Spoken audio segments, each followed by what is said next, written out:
전능하신 하나님 말씀 낭송. 적그리스도를 폭로하다.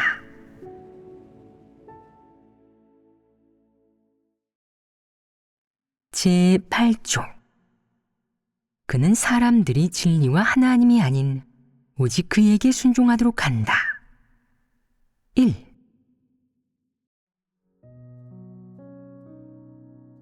샤오강의 꿈. 오늘도 먼저 이야기를 하나 들려주겠다.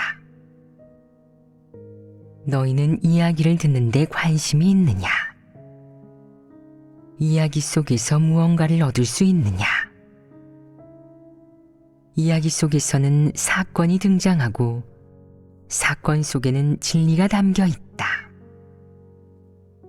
사실 이야기 속 등장인물의 일부 내적 상태와 표출, 속셈과 패괴의 성품은 누구나 가지고 있고 모두와 관련이 있다. 네가 이야기를 알아듣고 그 속에서 이런 것들을 알아낼 수 있다면 이는 네가 영적인 이해력이 있다는 증거이다. 이렇게 말하는 사람도 있다.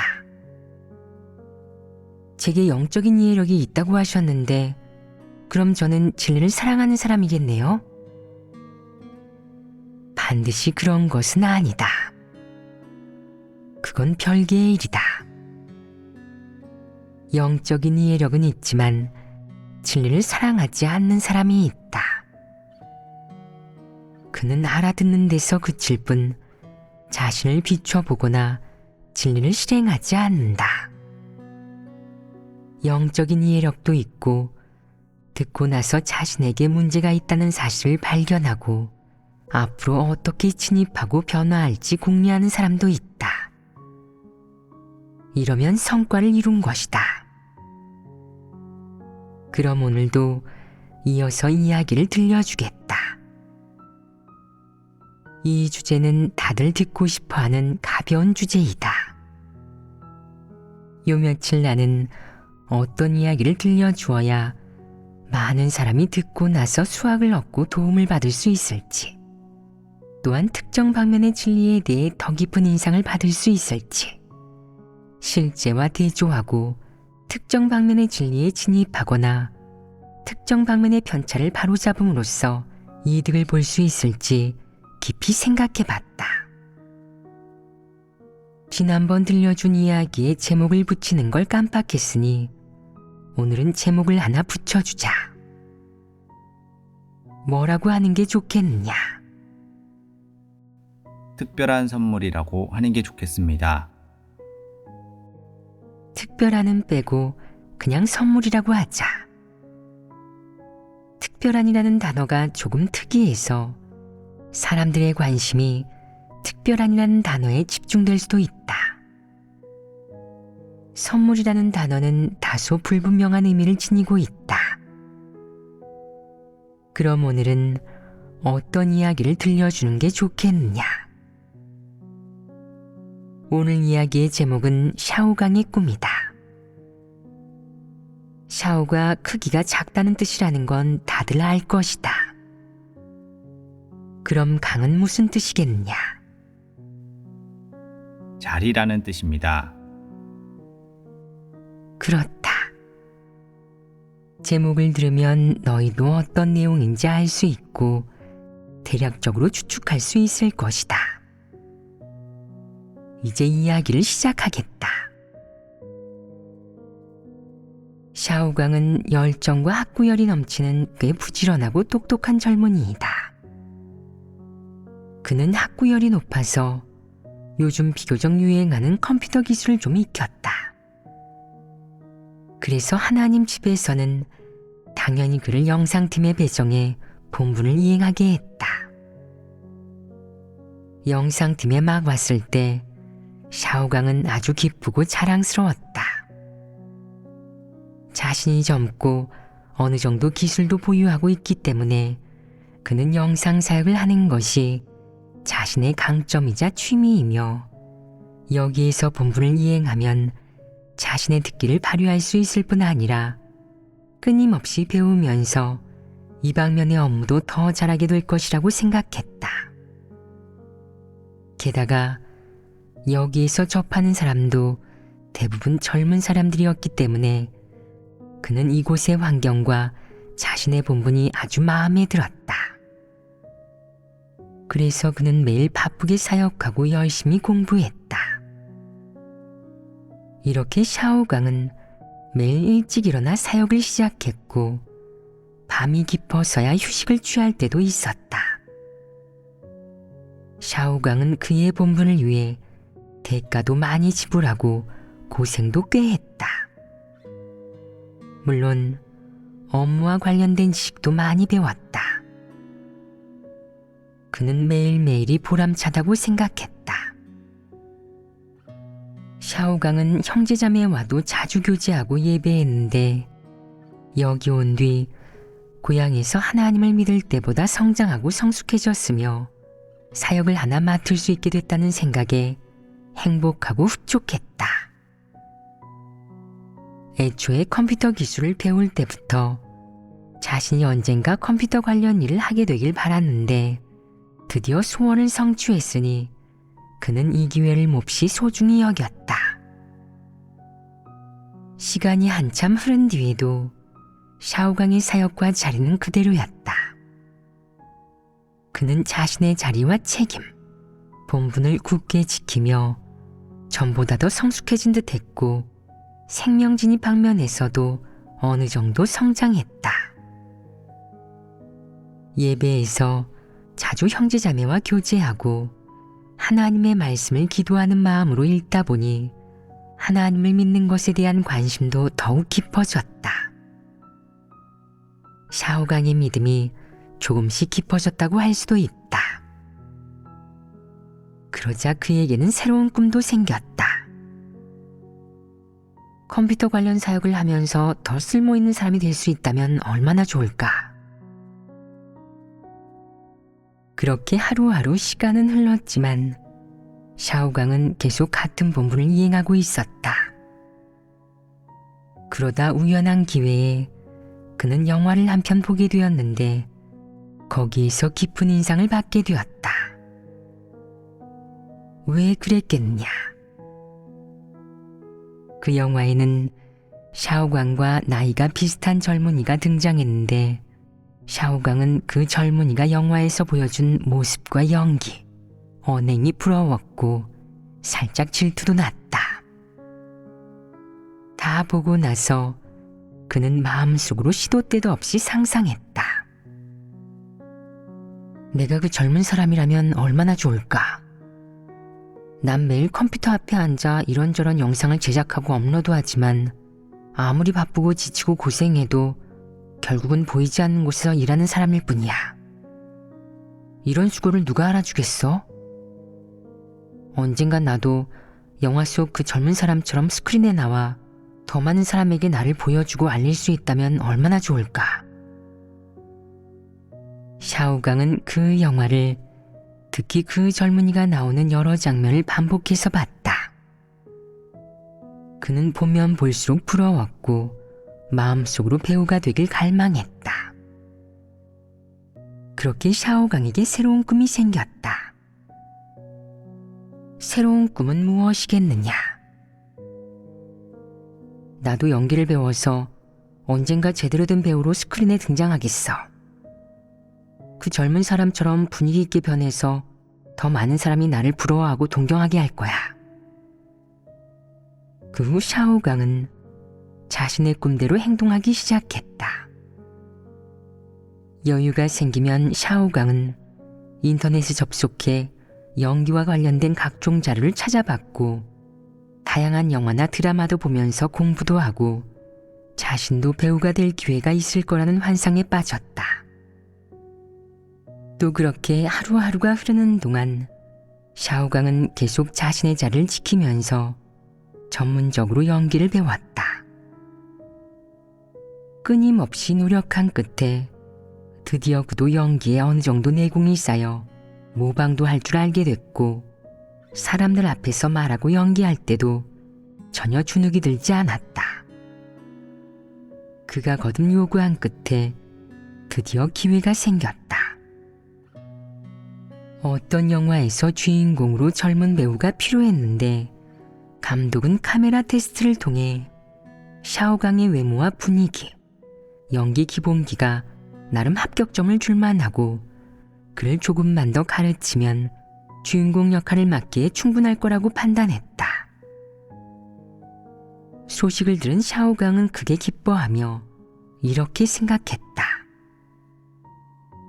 드디어 나도 보이지 않는 곳에서 보이는 곳으로 갈 수 있게 됐어.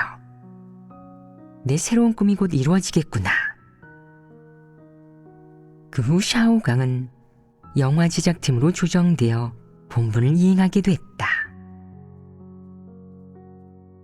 영화 제작팀으로 조정된 샤오강은 새로운 사역 환경에서 신선함과 활력을 느꼈다.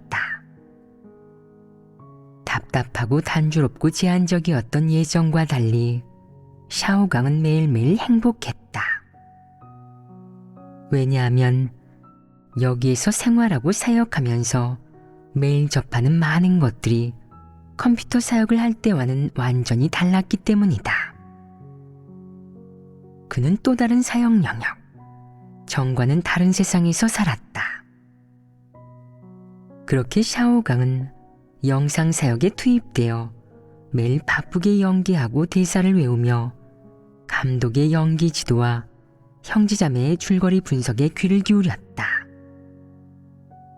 배역에 몰입하는 것이 가장 어려웠던 샤오강은 반복해서 대사를 외우고 자신의 배역을 사색했으며 어떻게 말하고 연기해야 하는지, 어떻게 걷고 서고 앉아야 하는지 모두 새로 배워야 했다. 이렇게 번잡한 사역이 한동안 지속되고 나서야 샤오강은 배우가 되는 게 얼마나 어려운지 깨달았다. 매일 같은 대사를 외워야 했고 달달 외웠지만 실제로 연기할 때만 되면 늘 문제가 생겨 다시 찍어야 하는 경우도 있었다. 말 한마디나 동작 하나 때문에 감독에게 한 소리 들을 때도 많았고 연속으로 몇 번 연기를 제대로 못하면 책망과 훈계를 받아 체면을 구기면서도 고통을 견뎌야 했다. 심지어 이상한 시선과 비웃음을 받기도 했다. 이런 일을 겪자 샤오강은 살짝 의기소침해졌다. 배우가 되어 스크린에 나오는 게 이렇게 어려운 일이었구나. 이럴 줄 알았으면 여기에 오지 않는 건데. 하지만 이제 이러지도 저러지도 못하게 됐어. 기왕 왔는데 영화를 다 찍기도 전에 그만두는 건 말도 안 되잖아. 뭐라고 설명할 수도 없고. 이건 내 꿈이니까 반드시 이루어내야지. 하지만 아직 갈 길이 너무 먼 것 같은데 내가 계속 버틸 수 있을까? 샤오강은 흔들리기 시작했다.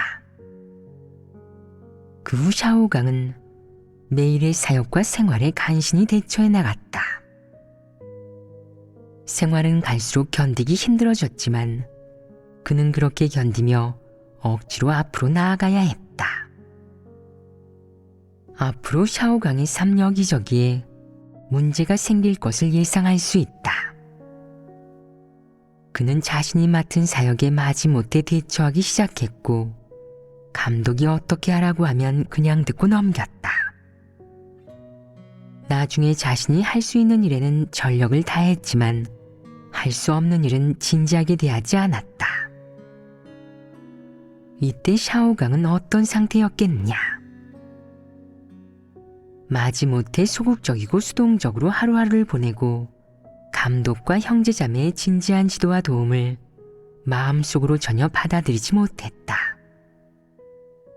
그는 이렇게 생각했다. 이게 내 최선이야. 더 나아질 가능성은 없어. 당신들은 지금 내게 무리한 요구를 하는 거라고. 어쨌든 영화는 찍을 수 있으면 찍고 못 찍으면 나는 거지 뭐. 나야 다시 영상팀으로 돌아가서 본분을 이행하면 되니까. 영상팀의 사역을 떠올려 보니 그보다 더 좋을 수가 없었다. 매일 컴퓨터 앞에만 앉으면 얼마나 안락하고 행복했던가. 자신의 전부, 자신의 세상이 모두 손가락만 까딱하면 되는 키보드 위에 있다. 특수효과만 한번 적용하면 원하는 걸 다 만들 수 있는 가상세계는 샤오강에게 대단히 매력적이었다. 그 순간 샤오강은 그의 과거, 영상팀에서 본부를 이행하던 그 시절이 더욱 그리워졌다. 그렇게 하루하루가 흘렀다.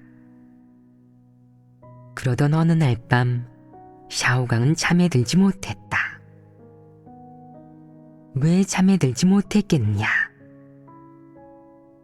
그는 이렇게 생각했다. 내가 배우가 될 만한 제목일까? 그럴 제목이 아니라면 얼른 영상팀으로 돌아가는 게 낫겠어. 역시 영상팀의 본분이 수월했어. 컴퓨터 앞에 한번 앉으면 한나절이 금방 지나가고 식사도 직접 준비할 필요 없었잖아. 본분 이행도 그렇게 힘들지 않았고 키보드만 치면 못하는 게 없었지. 생각할 수 있는 건 뭐든 할 수 있었어. 근데 배우가 된 지금은 매일 대사를 외워야 해. 외우고 또 외워도 촬영할 때는 통과가 안 돼서 감독한테 혼나고 형제자매에게 비난받기 일쑤지. 본분 이행이 너무 힘들어. 역시 영상팀의 사역이 좋아. 그는 생각하면 할수록 그리움에 사무쳐 한밤중에 잠을 설치며 잠들지 못하다가 새벽녘이 돼서야 너무 졸려서 겨우 잠든다. 샤오강은 아침에 일어나 눈을 뜨자마자 이렇게 생각한다. 가 마라? 영상팀으로 돌아가 마라? 여기에 남아있으면 영화를 다 찍고 나서도 합격인지 아닌지 알 수 없고 그 기간 동안 많이 고생할지도 몰라. 난 배우가 될 제목도 아니잖아. 그때 배우가 되려고 했던 건 충동적이고 즉흥적인 결정이었어. 왜 그렇게 어리석었을까? 봐봐. 한 걸음 잘못 내디뎠다가 상황이 이 지경이 됐잖아. 이 고통을 어디 하소연할 데도 없고. 이대로라면 좋은 배우가 되는 건 쉽지 않을 테니 일찌감치 그만두자. 괜히 그들의 일을 지체시키지 말고 얼른 감독한테 돌아가겠다고 말해야겠어. 그렇게 샤오광은 용기를 내 감독에게 이 일을 말한다. 보세요. 배우가 될 제목도 아닌 저를 굳이 뽑으신 거잖아요. 그냥 저를 영상팀으로 돌려보내주세요. 그러자 감독은 이렇게 말한다. 그건 안 돼요. 영화를 절반이나 찍었는데 이제 와서 배우를 바꾸면 차질이 생기지 않겠어요? 그래도 샤오광은 꿋꿋이 말한다. 그럼 어떡해요? 누구로 바꾸시든 그건 감독님의 사정이지 이제 저랑은 상관없어요. 어쨌든 저를 꼭 보내주셔야 해요. 안 보내주시면 아무렇게나 연기할 거예요. 감독은 가겠다고 고집부리는 샤오광을 보고 영화를 찍기는 글렀다고 생각해 결국 그를 돌려보낸다. 샤오광은 결국 영화 제작팀에서 다시 영상팀으로 돌아온다. 과거에 익숙했던 사역 장소로 돌아와 의자와 컴퓨터를 만져보니 친숙했고 역시 여기가 좋다는 생각이 들었다. 의자에 앉아보니 푹신푹신했고 컴퓨터도 준비되어 있었다. 역시 영상 만드는 게 나아. 이 본부는 피곤하지 않거든. 보이지 않는 곳에서 사역하는 것도 그 나름의 장점이 있지. 실수해도 아무도 모르고 지적하는 사람도 없어서 재빨리 수정하면 그만이니까. 샤오광은 드디어 보이지 않는 곳에서 일하는 것의 장점을 발견한다. 이때 그는 어떤 기분이었겠느냐. 그보다 더 마음이 편하고 기쁠 수가 없었다. 이게 옳은 선택이야.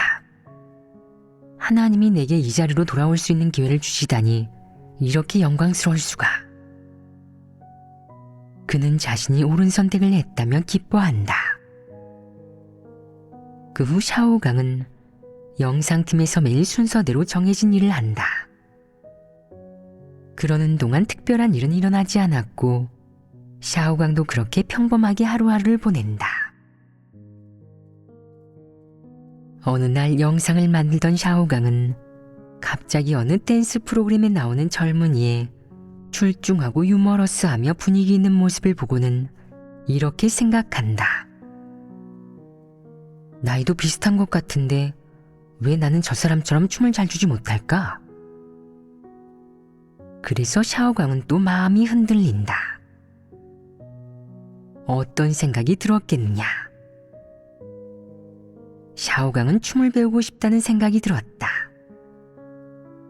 그는 반복해서 그 영상과 그 젊은이의 공연을 보고 어디에 가면 춤을 배울 수 있고 어떻게 배우는지, 가장 기본적인 춤은 무엇인지 수소문한다. 또 일하면서 컴퓨터로 춤과 관련된 교재와 영상, 학습 자료를 자주 찾아본다. 물론 샤오강은 찾아보는 과정에서 그저 보기만 하는 게 아니라 직접 연습하며 배우기도 했다. 춤을 배우기 위해 샤오강은 매일 일찍 일어나고 늦게 자며 자신이 할 줄 아는 체조무용을 기반으로 정식으로 민족춤을 배우기 시작한다. 그렇게 그는 매일 새벽에 일어나 스트레칭을 하고 상체를 뒤로 굽히기를 했다. 배우는 과정에서 샤오강은 육적인 고통을 많이 견디고 시간도 많이 들였고 결국 그의 춤 실력은 조금 나아진다. 샤오강은 드디어 자신에게도 무대에 올라 춤출 수 있는 기회가 왔다고 생각했다. 왜냐하면 그는 몸도 좀 유연해졌고 춤 동작도 어느 정도 할 수 있게 된 데다 모방하고 학습하며 나름 음악에 맞춰 리듬도 탈 수 있게 됐다는 생각이 들었기 때문이다.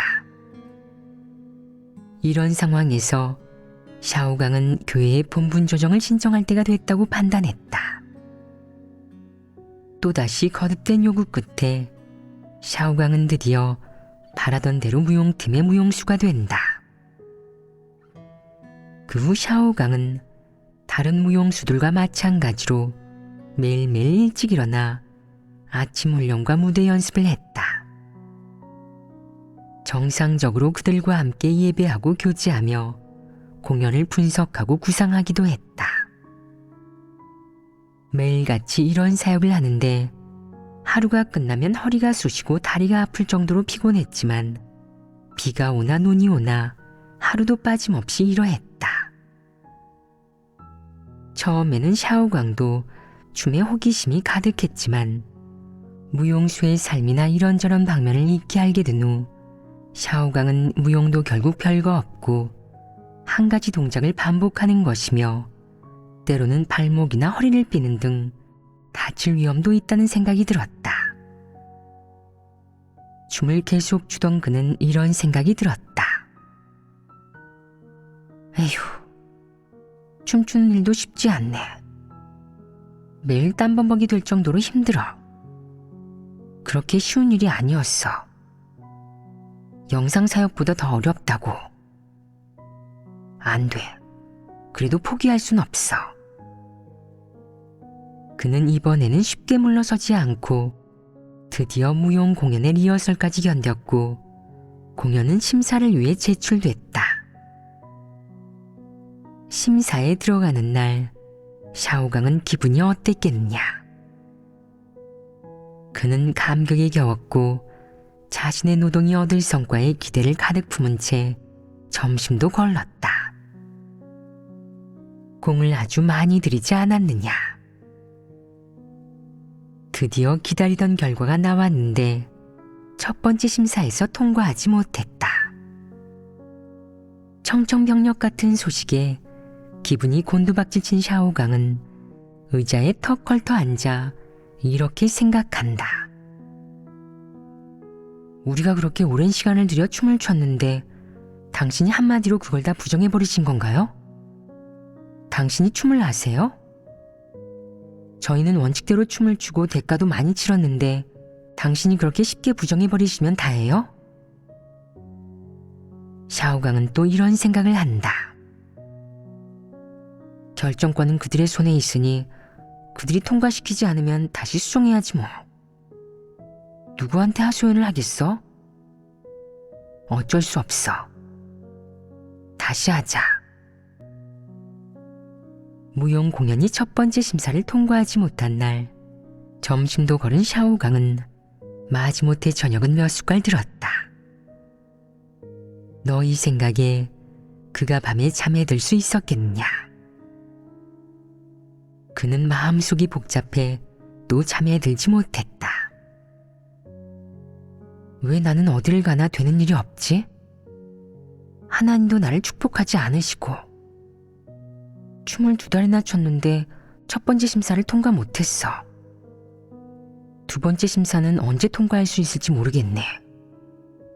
얼마나 많은 시간을 들여야 통과할 수 있을지도 모르겠고, 난 언제쯤 무대에 올라 정식으로 공연할 수 있을까? 보아하니 남 앞에 얼굴 내밀기는 글렀네. 그는 이런저런 생각을 하고 이리저리 궁리한 끝에 역시 영상사역이 좋아. 의자에 앉아서 키보드만 한번 두드리면 꽂히고 풀이고 나무고 다 튀어나오잖아. 새도 지저귀게 하고 말도 달리게 하고 원하는 건 다 만들 수 있어. 하지만 무용은 심사도 통과해야 하고 매일 땀범벅이 될 만큼 힘들어. 밥도 못 먹고 잠도 제대로 못 잘 만큼 힘들 때도 있어. 근데 첫 번째 심사도 통과 못하다니 이번 분도 참 이행하기 쉽지 않네. 다시 영상팀으로 돌아가서 사역하는 게 좋지 않을까? 라고 느꼈다. 그는 생각다 못해 나도 참 못났다. 왜 또 흔들리는 거지? 이런 생각은 그만하고 잠이나 자자. 라는 결론을 내리며 몽롱한 상태로 잠든다. 이튿날 눈을 뜬 그는 그 일은 거의 다 잊고 계속 춤을 추고 리허설을 한다. 두 번째 심사 날이 오자 샤오강은 또 긴장하며 이렇게 묻는다. 통과할 수 있을까요? 그러자 사람들은 이렇게 대답한다. 그걸 누가 알겠어요. 통과하지 못하면 우리의 춤이 아직도 부족하다는 뜻이니 다시 수정해야죠. 언제 통과되면 그때 정식으로 공연하고 영상을 찍게 되죠. 모든 걸 순리에 맡기고 이 일을 바르게 대해야죠. 그러자 샤오강은 이렇게 말한다. 그럴 수 없어요. 당신들은 바르게 대할 수 있겠지만 저는 기다릴 시간이 없다고요. 드디어 두 번째 심사 결과가 나왔는데 이번에도 통과하지 못했다. 샤오강은 이렇게 말한다. 쳇, 그럴 줄 알았어요. 춤을 춰서 두각을 나타내는 게 어디 쉽겠냐고요. 우리는 젊고 외모도 출중하고 춤도 잘 추잖아요. 이게 특기 아니겠어요? 심사위원들은 춤을 못 추니까 우리를 질투해서 통과시켜 주시지 않는 거예요. 보아하니 앞으로도 통과 못할 것 같네요. 춤추는 건 너무 어려워요. 전 돌아갈래요. 샤오강은 그날따라 유독 편안한 마음으로 잠을 잤다. 왜냐하면 그는 다음날 보따리를 싸서 떠나기로 결심했기 때문이다. 어쨌든 샤오강은 이번에도 결국 원하는 대로 영상팀으로 돌아가 다시 컴퓨터 앞에 앉았다. 예전에 그 익숙했던 느낌을 회상하며 샤오강은 이렇게 생각했다. 난 천성적으로 보이지 않는 데서 일할 제목인가 봐. 이름 없는 영웅밖에 될 수 없는 거지. 이번 생에는 무대나 유명해지는 것과는 연이 없는 것 같다. 착실하게 키보드나 두드리자. 이게 내 본분이니 이 사역이나 하는 거야. 그는 고생 끝에 마음이 안정됐다. 그의 두 번째 꿈도 이루어지지 못하고 물거품이 됐다. 너희가 보기에 부지런하고 학구열이 넘치는 데다가 열정적이고 의지가 강한 샤오강에게 컴퓨터 앞에 앉아 따분하게 사역하는 일이 쉽게 내키는 일이겠느냐. 아마도 그렇게 내키는 일은 아닐 것이다. 최근 샤오강은 또 노래 부르는 데 빠졌다. 어떻게 이렇게 쉽게 변하는 것이냐. 다른 것도 아니고 왜 또 무대를 못 떠나는 것이냐. 이 사람의 마음속에는 뭔가가 숨겨져 있다. 이번에 그는 본분을 바꿔달라고 성급히 요구하지 않고 매일 자료를 찾고 목소리 쓰는 법과 노래 부르는 법을 연습했다. 목이 쉴 정도로 자주 연습해서 목소리가 아예 안 나올 때도 있었지만 그래도 샤오강은 낙담하지 않았다. 왜냐하면 이번에는 전략을 바꿨기 때문이다. 그는 이렇게 말한다. 이번에는 실제 상황도 알아보지 않고 본분을 바꾸지는 않을 거야. 꼭 조심해야 해. 그렇게 하지 않으면 남들이 비웃을 테니까. 계속 본분을 바꾸면 사람들이 나를 어떻게 생각하겠어? 다들 나를 깔보겠지. 이번에는 내가 봐도 가수를 해도 되겠다는 생각. 교회에 있는 가수들과 실력이 엇비슷하다는 생각이 들 때까지 계속 연습한 다음 찬양팀에 지원할 거야. 그는 매일같이 공들여 연습한다. 여유가 있을 때도 사역을 할 때도 귀찮아하지 않고 연습한다. 어느 날 샤오강이 사역을 하고 있는데 팀장이 갑자기 샤오강에게 이렇게 말한다. 샤오강, 이걸 일이라고 한 건가요? 계속 이렇게 건성으로 대충하면 이 본분을 이행하지 못하게 할 거예요. 그러자 샤오강은 제가 언제요? 라고 답한다. 곧이어 사람들이 달려들어 이렇게 말한다. 샤오강, 무슨 일이에요? 아니, 이렇게 큰 잘못을 저지르다니. 상부에서 그렇게 많이 바로잡아 주셨는데 어떻게 또 이런 잘못을 저지를 수 있죠? 매일 노래 연습하느라 영상 만드는 데 집중을 못하니까 실수만 저지르고 큰일을 그르치잖아요. 또 이렇게 실수하면 교회에서 당신을 출교시켜버릴 거예요. 더 이상 당신을 원하지 않고 우리도 당신을 버릴 거라고요. 샤오강은 변명을 이어갔다. 일부러 그런 게 아니에요. 앞으로 조심할 테니 한 번만 더 기회를 주세요. 출교시키지 말아주세요. 부탁이에요. 출교만은 안 돼요. 하나님, 살려주세요. 그가 소리치는 와중에 커다란 손이 뒤에서 그의 어깨를 두드리며 말했다. 샤오강, 정신 차려요. 샤오강, 정신 차리라고요. 어떻게 된 일이겠느냐. 꿈을 꾼 것이다. 샤오강이 눈을 감은 채 비몽사몽간의 허공에서 손을 허우적거리자 다들 무슨 일이 있는 줄 알았는데 알고 보니 샤오강은 키보드 위에 엎드려 잠든 것이었다. 한 형제가 또 그를 툭툭 치고 몇 번 흔들자 샤오강은 드디어 깨어났다. 깨어난 그는 아이고 깜짝이야. 하마터면 출교당할 뻔했네. 라고 말했다. 무슨 일 때문에요? 라는 질문에 샤오강이 곰곰이 생각해보니 실제로 무슨 일이 생긴 게 아니라 꿈일 뿐이었다. 꿈 때문에 놀라 깬 것이었다. 이야기는 여기까지다. 이게 바로 샤오강의 꿈이다. 이 이야기는 어떤 문제를 다루었느냐? 꿈과 현실은 자주 충돌한다. 많은 경우 사람은 자신의 꿈은 아주 정당하다고 생각하지만 꿈과 현실은 완전히 별개의 일이라는 사실은 알지 못한다. 꿈은 그저 너의 일방적인 소망이자 한순간의 흥미일 뿐이다. 사람의 기호와 야심, 욕망이 사람이 추구하는 목표가 되다 보니 사람의 꿈은 현실에 전혀 부합하지 않을 때가 많다. 꿈이 너무 많으면 보통 어떤 잘못을 저지르겠느냐? 자신의 눈앞에 놓인 해야 할 사역이나 현실을 소홀히 하고 지금 자신이 이행해야 할 본분, 제대로 해야 할 사역, 다해야 할 의무와 책임을 밀쳐놓고 대수롭지 않게 생각하며 그저 자신의 꿈을 쫓고 자신의 꿈을 실현하기 위해 끊임없이 분주하게 노력하며 무의미한 일을 많이 저지른다.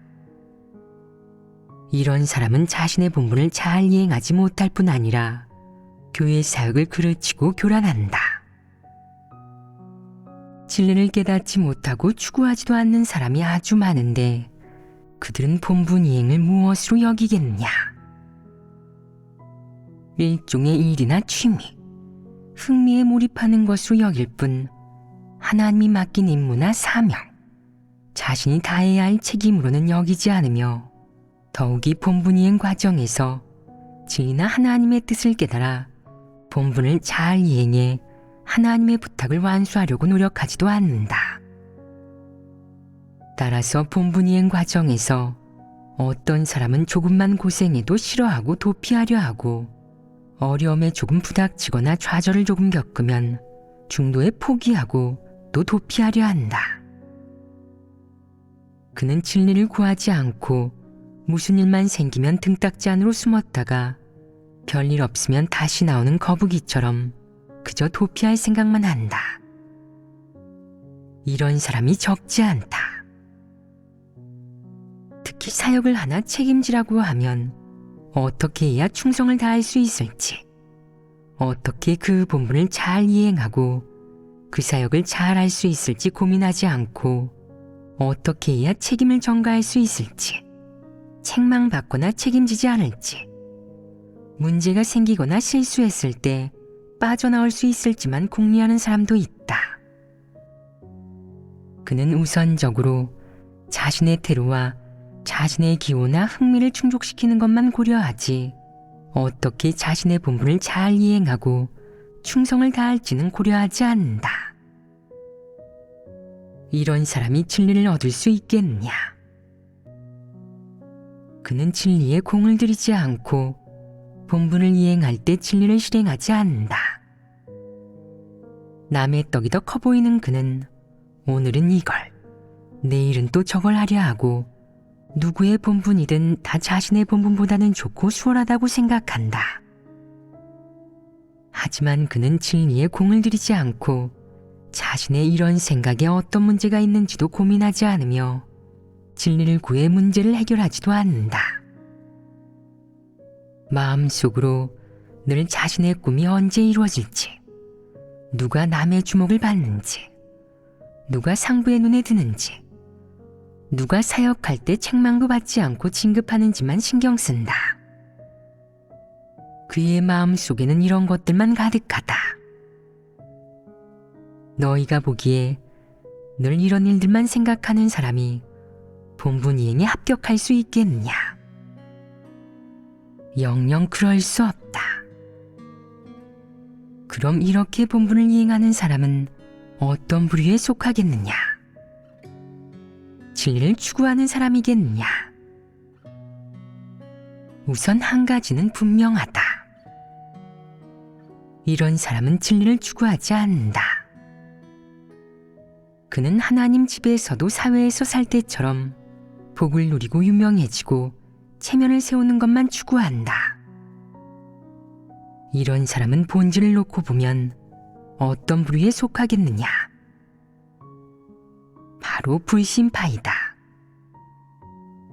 불신파는 하나님 집에서 본분을 이행할 때도 사회에서 일할 때와 마찬가지로 누가 발탁되는지, 누가 팀장이 되는지, 누가 교회 리더가 되는지, 누가 사역할 때 남들 눈에 들고 우러름을 받으며 지명되는지를 중요하게 생각한다. 그는 이런 것들만 중시한다.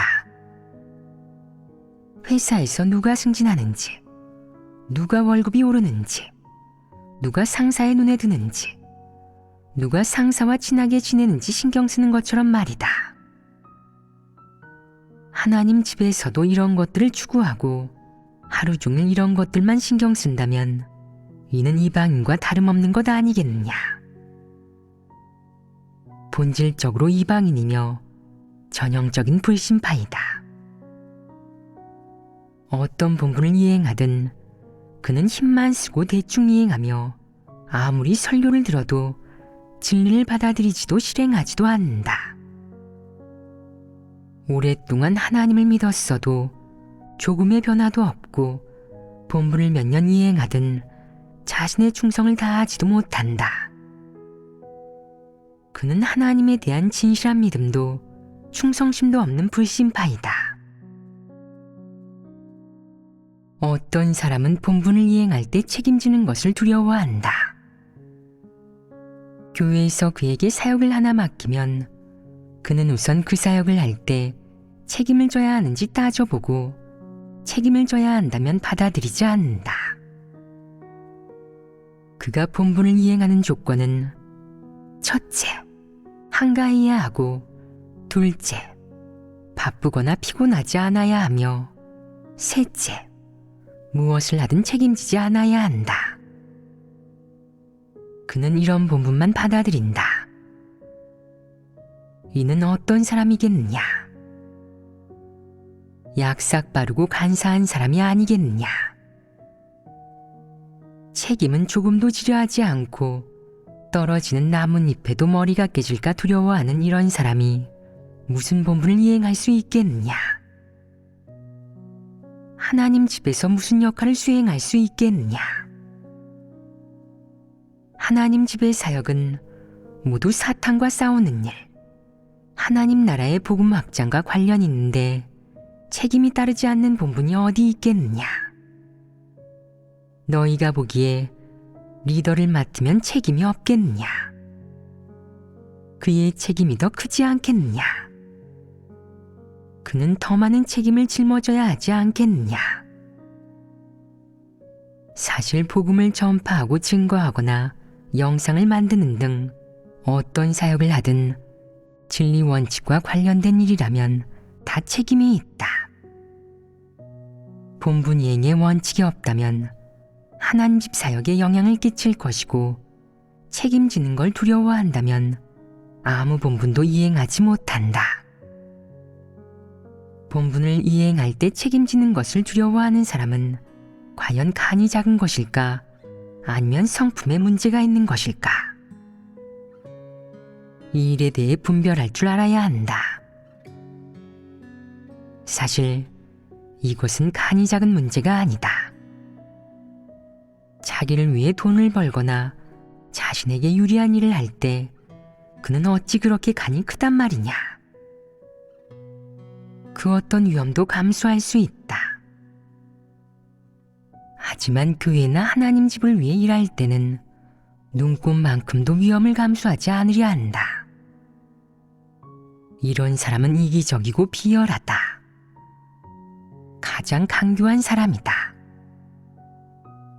본분을 이행할 때 책임지지 않는 사람은 다 하나님에 대해 진심이 전혀 없고 충성심은 더 말할 필요도 없다. 책임지는 사람은 어떤 사람이냐? 과감하게 중임을 맡는 사람은 어떤 사람이냐? 그는 하나님 집 사역의 가장 중요한 순간에 앞에 나서서 용감히 나아가는 사람이다. 가장 중요하고 가장 핵심적인 사역을 보면 용감하게 막중한 책임을 짊어질 줄 알고 고생과 위험을 두려워하지 않는다. 이런 사람이 바로 하나님께 충성하는 사람이고 그리스도의 정예병이다. 본분을 이행할 때 책임지는 것을 두려워하는 사람은 진리를 깨닫지 못했기 때문이냐? 아니다. 그것은 인성에 문제가 있는 것이다. 그는 정의감도 책임감도 없는 이기적이고 비열한 자다. 진심으로 하나님을 믿는 자가 아니고 진리를 전혀 안 받아들이는 자다. 이것만 보더라도 그는 구원받을 수 없다. 하나님을 믿으면서 진리를 얻으려면 수많은 대가를 치러야 한다. 또 진리를 실행할 때는 숱한 장애물에 가로막힐 수 있으므로 반드시 어느 정도 버리고 육적인 이익을 포기하며 얼마간 고통을 견뎌야 한다. 그래야 진리를 실행할 수 있다. 그렇다면 이렇게 책임지기를 두려워하는 사람이 진리를 실행할 수 있겠느냐? 절대 실행할 수 없다. 그러니 진리를 얻는다는 것은 말할 필요도 없다. 진리를 실행하는 것이 두렵고 자신이 손해보는 것이 두렵고 모욕을 당하고 비방과 판단을 받는 것이 두려운 나머지 감히 진리를 실행하지 못한다. 그래서 그는 진리를 얻을 수 없다. 아무리 오랜 시간 하나님을 믿어도 하나님께 구원받지 못한다. 하나님 집에서 본분을 이행할 수 있는 사람은 반드시 교회 사역에 부담이 있는 사람, 책임감이 있는 사람, 진리 원칙을 견지할 수 있는 사람, 고생하며 대가를 치를 수 있는 사람이어야 한다. 이 몇 가지를 갖추지 않은 자는 본분 이행에 적합하지 않다. 그런 자는 본분 이행의 조건을 갖추지 않은 것이다. 수많은 사람이 본분을 이행하면서 책임지기를 두려워한다. 책임지기를 두려워하는 사람이 나타내는 모습은 주로 다음에 세 가지가 있다. 첫째, 언제나 책임지지 않아도 되는 본분을 선택한다. 교회 리더가 본분을 이행하도록 안배하면 그는 먼저 그 본분을 이행할 때 책임을 져야 하는지를 물어본다. 만약 책임을 져야 한다면 받아들이지 않고 책임을 지지 않고 책임감을 가질 필요도 없다면 마지못해 받아들인다. 그러면서 또 힘든 일은 아닌지, 신경을 많이 써야 하는 일은 아닌지 본다. 마지못해 받아들인다고 해도 제대로 본분을 이행하려 하지 않고 대충 건성으로 넘기려 든다. 한가하고 고생하지 않으며 육적으로 힘들지 않은 것을 원칙으로 삼는 것이다. 둘째, 어려움에 부닥치거나 문제에 직면했을 때 먼저 리더에게 보고해서 처리하고 해결하게 하며 자신은 편안하게 있으려고 한다. 리더가 어떻게 문제를 해결했는지 관심도 없고 신경도 쓰지 않는다. 그저 자기가 책임만 지지 않으면 그만인 것이다. 이런 식의 본분 이행이 하나님께 충성하는 것이겠느냐? 이는 책임전가이자 직무태만이며 농간을 부리는 것이고 입만 살아있고 실제적인 일은 하지 않는 것이다. 그는 속으로 내가 그 일을 했다가 마지막에 실수라도 하면 어떡해? 책임을 추궁하면 내가 처리되지 않겠어? 내가 첫 번째 책임자 아니겠냐고 라고 한다. 바로 이 점을 걱정하는 것이다. 그럼 너는 하나님이 모든 것을 감찰하고 있다는 사실을 믿지 않는 것이냐? 누구나 실수를 할 수 있다. 사람의 마음가짐이 올바르다면 경험이 없고 그와 비슷한 일을 처리해 본 적도 없지만 최선을 다했다면 하나님은 그것을 알 것이다. 너는 하나님이 모든 것을 감찰하고 사람의 마음을 감찰한다는 사실을 믿어야 한다. 이것조차 믿지 못한다면 이는 불신파 아니겠느냐? 그런 사람이 본분을 이행하는 것이 무슨 의미가 있겠느냐? 그런 사람은 본분을 이행하든 안 하든 상관이 없다. 그렇지 않으냐? 책임지는 것이 두려워 책임을 미룬다. 무슨 일이 닥치든 우선 직접 문제를 처리할 방법을 생각하지 않는다. 그가 가장 먼저 하는 일은 리더에게 전화를 걸어 통보하는 것이다. 물론 어떤 사람들은 리더에게 통보하는 한편 직접 문제를 처리하겠지만 그렇게 하지 않는 사람도 있다. 그가 가장 먼저 하는 일은 리더에게 전화를 거는 것이며 전화를 한 후에는 수동적으로 지시를 기다린다. 리더가 지시하는 것만큼만 움직이고 리더가 말하는 만큼만 행동하는 것이다. 리더가 말하거나 지시하지 않으면 행동하지 않고 미루다가 꼭 누가 재촉하고 감독해야 일을 한다. 말해보아라. 이런 사람이 본분을 이행하고 있는 것이겠냐? 힘을 쓴다고 해도 충성심이 없다. 본분을 이행하면서 책임지기를 두려워하는 사람에게는 한 가지 모습이 더 있다. 어떤 사람은 본분을 이행하면서 표면적인 일, 단순한 일, 책임지지 않는 일만 한다는 것이다. 어려움이 있고 책임져야 하는 일은 모두 다른 사람에게 미룬다. 또 문제라도 생기면 자신과 아무런 상관이 없는 것처럼 책임을 남에게 미룬다. 교회 리더가 책임을 지지 않는 그를 보고는 인내심 있게 도와주고 책망하고 훈계하며 책임감을 가지라고 해도 그는 여전히 책임을 지려고 하지 않는다. 이 본분은 제대로 이행하기가 쉽지 않아.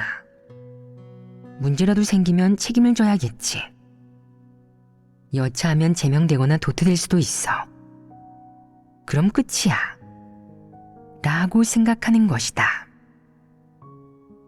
이는 어떤 태도겠냐? 본분을 이행하는 사람이 일말의 책임감도 없다면 어떻게 그 본분을 제대로 이행할 수 있겠냐? 진심으로 하나님을 위해 헌신하지 않는 사람은 어떤 본분도 제대로 이행하지 못하며 책임지기를 두려워하는 사람은 본분을 이행하면 일을 그르칠 뿐이다. 이런 사람은 믿을 수 없고 일을 맡길 수도 없다. 그는 순전히 공밥 먹기 위해 본분을 이행하는 것이다. 이런 거지는 내쳐야 하지 않겠냐? 반드시 내쳐야 한다. 하나님 집에서는 이런 사람을 원치 않는다. 이것이 바로 본분을 이행할 때 책임지기를 두려워하는 사람이 보이는 세 가지 모습이다. 본분을 이행할 때 책임지기를 두려워하는 사람은 모두 충성스럽게 힘쓰는 자에도 미치지 못하고 본분을 이행할 자격도 없다. 어떤 사람은 바로 본분을 이행하는 이런 태도 때문에 도태된 것이다. 그들은 아마 지금까지도 이유를 몰라 이렇게 불평할 것이다. 이렇게 열정적인 마음으로 본분을 이행하러 간 저를 왜 그렇게 냉정하게 내보내시죠? 그들은 아직까지도 깨닫지 못했다. 진리를 깨닫지 못하는 사람은 자신이 왜 도태됐는지, 이게 어떻게 된 일인지 평생 깨닫지 못한다. 그들은 자기 변명만 하며 끊임없이 궤변을 늘어놓고 이렇게 생각한다. 사람이 자신을 보호하는 건 본능이고 당연한 거야. 자신을 조금도 보호하지 않는 사람이 과연 있을까? 자기를 조금도 위하지 않는 사람이 어디 있겠어? 누구나 스스로 빠져나갈 구멍은 만들어 놓지 않나?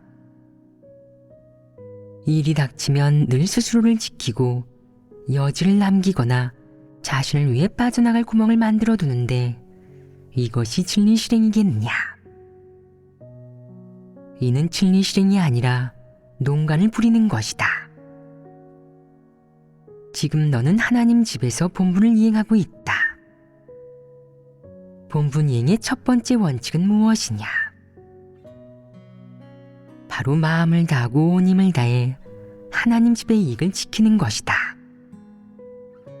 이것이야말로 진리 원칙, 네가 실행해야 할 원칙이다. 스스로를 지키기 위해 빠져나갈 구멍을 만들고 여지를 남기는 것은 이방인들의 실행 원칙이요 최고의 철학이다. 어떤 일이든 먼저 스스로를 생각하고 자신의 이익을 1순위에 두는 것. 다른 사람은 생각하지 않고 하나님 집의 이익이니 남들의 이익이니 하는 것은 전부 자신과는 무관하게 보는 것. 자신의 이익을 가장 먼저 고려하고 그 다음으로 퇴로를 생각하는 것. 이런 자는 이방인 아니겠느냐. 이런 자가 바로 이방인이다. 이런 부류는 본분을 이행할 자격이 없다. 또 다른 전형적인 예는 이야기 속의 샤오강 같은 사람들이다. 그들은 무슨 일을 하든 본분을 지키지 않고 수고를 덜려하며 고생이나 좌절은 조금도 겪지 않으려 한다. 육적으로 편안해야 하고 제때 밥 먹고 잠을 잘 수 있어야 하고 바람을 맞거나 햇볕에 노출되지 말아야 한다. 그 밖에 사역할 때 아무 책임도 지지 않고 자신이 하기 좋아하고 잘하며 마음속으로 하고 싶은 일이어야 한다. 기꺼이 원해서 하는 일이 아니면 눈꽃만큼도 순종하지 않고 변덕스럽게 굴고 딴 마음을 품며 무엇을 하든 정성을 다하지 않고 여지를 둔다. 고생하면 바로 뒷걸음질 치려 할 뿐 아니라 책망받는 것, 조금이라도 높은 욕을 받는 것, 조금이라도 고생하는 것은 다 받아들이지 못한다. 무슨 일을 하든 흥미와 자신의 계획대로 하며 조금도 순종하지 않는다. 이런 사람이 진리를 구하고 자신을 반성하지 못한다면 그들의 이런 행동 방식과 패괴의 성품은 쉽게 변하지 않을 것이다. 하나님을 믿고 본분을 이행할 때는 최소한 어느 정도 진심은 있어야 한다. 너희가 보기에 이런 사람들에게 진심이 있겠느냐? 실제로 행동해야 할 때 그들은 뒷걸음질치고 진심이 조금 더 없다.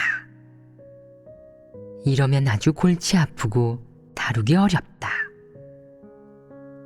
그런데도 그들은 자신이 꽤 위대하다고 생각해서 교체되거나 책망받으면 상당히 억울해한다. 사람이 진리를 구하지 않고 진리 실제에 진입하지도 않으면 이렇게나 골치 아프다. 이 주제는 여기까지 다루겠다.